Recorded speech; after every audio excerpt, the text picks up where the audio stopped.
Labdien visiem cienījamiem skatītājiem!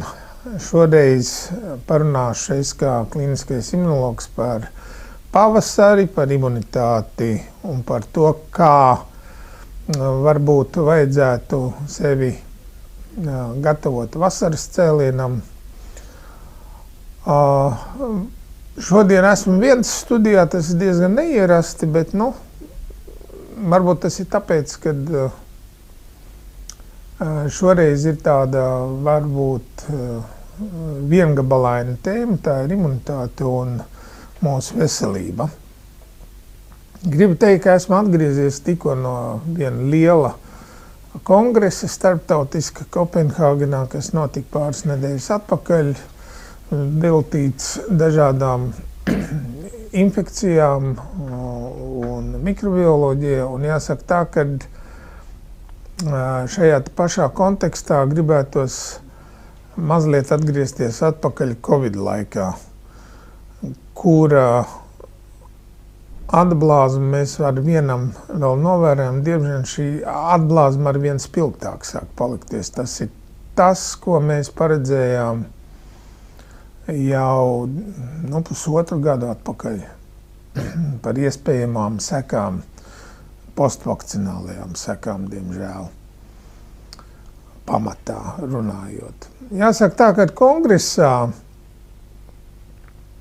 bija apskatīts jautājums par to, cik tad efektīgas ir šīs te Covid vakcīnas, un viennozīmīgi un nepārprotami tika postulēts, ka vakcīnas izrādījušās ne tik efektīgas, kā gribētos, un tur izskanēja doma, ka tomēr mirušo ir vairāk nevakcinēto vidū nekā vakcinēto vidū. Pirmkārt. Otrkārt, kad, protams, Covid ir Covid, un tāpēc ir atkal jāturpina pilnveidot šī vakcīna. Un tāpat laikā arī tika tātad postulēts, ka patreiz ir jāpārorientēs uz citām respiratorām infekcijām un to vakcīnām. Saistībā ar Covidu šajā gadījumā es gribētu teikt, ka pavisam necik sen kāds mans labs paziņa mēģināja veikt statistisko analīzi pēc SPK centra publicētajiem datiem. Runa ir par onkoloģiskajiem mirušajiem, kas ir saņēmuši vakcīnu, un tiem, kas viņu nav saņēmuši, kā arī vispār analizējot mirušo skaitu laika posmā no 20. līdz 23. gadam, vakcinēto vidū un nevakcinēto vidū. Vienkārši paskatoties 100 000 iedzīvotājiem, izrādās, ka tomēr pēc šīs te datu analīzes izriet, ka vakcinēto vidū šī te mirstība ir lielāka nekā nevakcinēto vidū. Onkoloģisko saslimšanu skaits, onkoloģisko slimnieku vidū šī te mirstība ir lielāka tie, kas ir vakcinēti, salīdzināt ar tiem, kas nav vakcinēti. Kas zināmā mērā nonāk varbūt arī pretrunā ar to, kas bija vēstīts šajā te kongresā. Bet liels pārdomas viešās arī manī šajā sakarā iegūtā informācija, ko es iegūšu šajā te kongresā, jo kongress bija ne tikai zinātnieku uzstāšanās, bet tur bija plaši pārstāvēti dažādi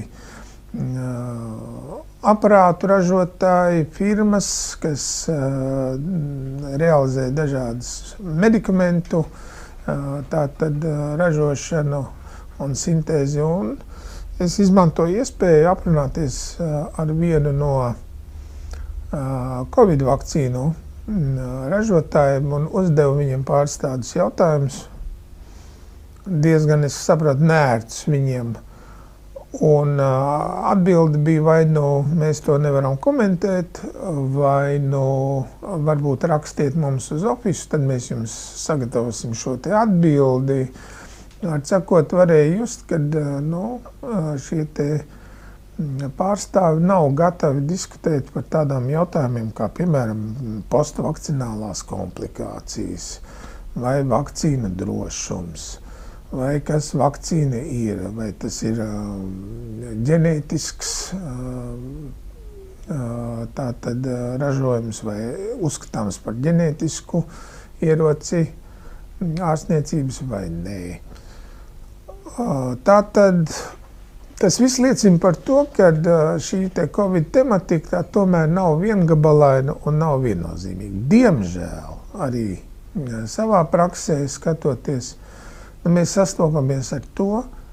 Šorīt burtiski es iepazinos ar ārstu žurnāla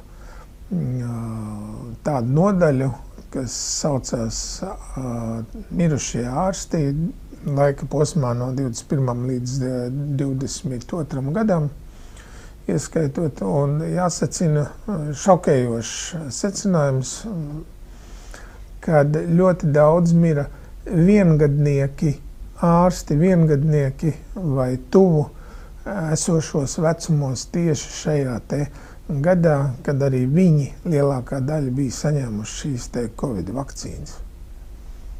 Interesants fakts. Pārdomām. Otra lieta, ar ko mēs tagad sastopamies, ir tas, kad ļoti daudzi ir novērojuši, kad paiet tas pusgadiņš, vai nedaudz vairāk, un tagad pavasarī sāk intensīvi slimot ar dažādām saaugstēšanās skaitēm, ar tiem pašiem covidiem, protams, vieglākā formā, bet biežiem covidiem. Un šajā sakarā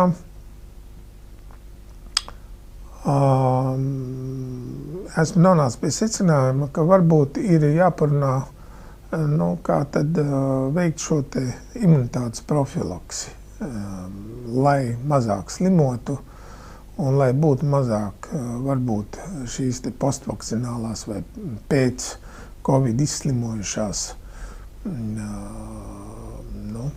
neteiksim komplikācijas, varbūt sarežģījumi, varbūt tas ir tie stāvokļi.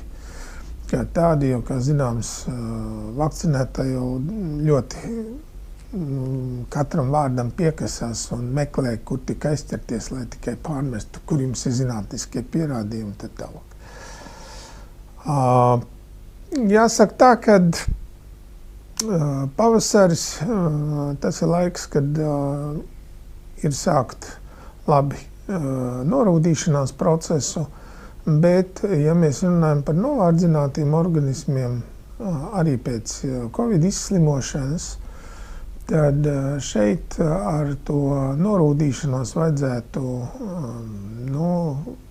diezgan uzmanīgi apieties un jāsāk ir pārdomāti to darīt. Un vislabāk, ja jūs arī konsultēsieties ar kādu zinošu ārstu vai dakteri, tātad, kas var nokonsultēt jūs, kā tad pareizi ir norūdīties. Otra lieta ir paralēli ir jālieto tomēr antioksidanti, kas palīdz savākt organismu vienā stiprā, veselā dūrē un arī palīdz tikt pāri šiem te pavasara nogurumiem, veselības vājumam. Kā antioksidantus var minēt gan šos te pašus preparātus, kas satur tātad dažādas antioksidantu vielas, tie ir gan vitamīna A un C, vitamīns, C vitamīns, selēns, bioflavinoīdi, gan arī tātad mikroelementu dažādas kompleksus, kā cinku, piemēram, kas palīdz imunitāti stiprināt. Un šie mikroelementi ir atrodami arī dažādās sulās, dabīgās, labāk svaigās, dažādos arī preparātos, dabīgajos, jeb uzturbagātinātājos, kā mēs viņus saucam. Galvenais ir lietot pareizo devu pareizā secībā. Un, protams, arī uzturs. Uzturs, kam jābūt sabalansētam un tomēr izsvērtam. Otra lieta ir, ja mēs runājam par pavasari un veselību, tomēr uzmanīties no pārslodzēm un straujas pārdzišanas, jo bieži vien pavasarī mums gribās sākt skriet, aktīvi fiziski nodarboties, tāpat laikā nepadomājot par to, kad tādiem novārdzinātākiem organismiem pārlieku liela fiziskā slodze var nenākt par labu. Nākošais aktuālais jautājums ir vakcinācija un ērces. Ļoti bieži uzdod jautājumu, kad vakcinēties, vai vakcinēties, ko darīt, ja ērce ir iekodusi un tā tālāk. Tomēr pakavēšos mazliet arī pie šīs tēmas, kas ļoti daudz skar un interesē. Attiecībā uz vakcinēšanos, kā jebkuras citas vakcīnas, ar vakcīnām ir jābūt ļoti uzmanīgam, un vakcinēties vajadzētu tikai tad, ja ir nepieciešams. Proti, imunoloģiski vakcinēties vajag tikai tad, ja nav šo antivielu klātbūtne organismā pret ērču encefalīti. Ja šīs antivielas ir, vakcinēties nevajadzētu. Kamēr ir šīs antivielas. Un runas par to, kad vajag vakcinēties, lai tās antivielas nepazūd un tā tālāk, nekur viņas nepazūd. Parasti. Otra lieta ir, ko darīt tad, ja ir iekodusi ērce.